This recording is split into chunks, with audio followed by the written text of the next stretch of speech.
ಹಾಡಹಗಲೇ ವ್ಯಾಘ್ರನ ಸಂಚಾರ ನೋಡಿ ಬೆಚ್ಚಿ ಬಿದ್ದ ಮೂಡಲಗುಂಡಿ ಗ್ರಾಮಸ್ಥರು.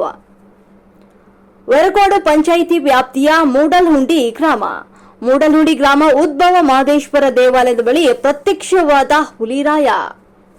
ನಡು ರಸ್ತೆಯಲ್ಲಿ ಓಡಾಡುತ್ತಿರುವ ಹುಲಿರಾಯನ ಕಂಡು ಬೆಚ್ಚಿ ಬಿದ್ದ ಗ್ರಾಮಸ್ಥರು. ಇಷ್ಟು ದಿನಗಳ ಕಾಲ ಚಿರತೆ ಕಾಟಕ್ಕೆ ಬೆಚ್ಚಿ ಬಿದ್ದಿದ್ದ ಗ್ರಾಮಸ್ಥರಿಗೆ ಭಯ ಹುಟ್ಟಿಸಿದ ಹುಲಿರಾಯ. ವಾಹನ ಸವಾರರ ಮೊಬೈಲ್ನಲ್ಲಿ ಸರಿಯಾದ ಹುಲಿರಾಯನ ಓಡಾಟ. ಹುಲಿ ಸೆರೆ ಹಿಡಿಯಲು ಮನವಿ ಮಾಡಿದ ಗ್ರಾಮಸ್ಥರು. ವರಕೋಡು ಪಂಚಾಯಿತಿ ವ್ಯಾಪ್ತಿಯ ಮೂಡಲಗುಂಡಿ ಉದ್ಭವ ಮಹದೇಶ್ವರ ದೇವಸ್ಥಾನ ಹತ್ತಿರ ಇಂದು ಹುಲಿ ಪ್ರತ್ಯಕ್ಷವಾಗಿದೆ. ಇಷ್ಟು ದಿನ ಬರೀ ಚಿರತೆ, ಸಾರಗ ಹಾಗೂ ಇನ್ನಿತರ ಪ್ರಾಣಿಗಳು ಪ್ರತ್ಯಕ್ಷ ಆಗ್ತಿದ್ದು, ಇಂದು ಹುಲಿ ಪ್ರತ್ಯಕ್ಷವಾಗಿ ಇಲ್ಲಿನ ರೈತರುಗಳು ಹಾಗೂ ಊರಿನ ಗ್ರಾಮಸ್ಥರಿಗೆ ತುಂಬ ಭಯದ ವಾತಾವರಣ ಸೃಷ್ಟಿಯಾಗಿದೆ. ಅದರಿಂದ ದಯವಿಟ್ಟು ಅರಣ್ಯ ಇಲಾಖೆ, ಪಂಚಾಯಿತಿ ಸಿಬ್ಬಂದಿಗಳು ಹಾಗೂ ಸರ್ಕಾರ ಇದ್ರ ಬಗ್ಗೆ ಸೂಕ್ತ ಕ್ರಮ ಕೈಗೊಂಡು ಇಮಿಡಿಯೇಟ್ಲಿ ಹುಲಿನ ಹಿಡಿಬೇಕೆಂದು ಈ ಮೂಲಕ ನಾನು ಕೇಳ್ಕೊಳ್ತಾ ಇದ್ದೀನಿ. Thank you.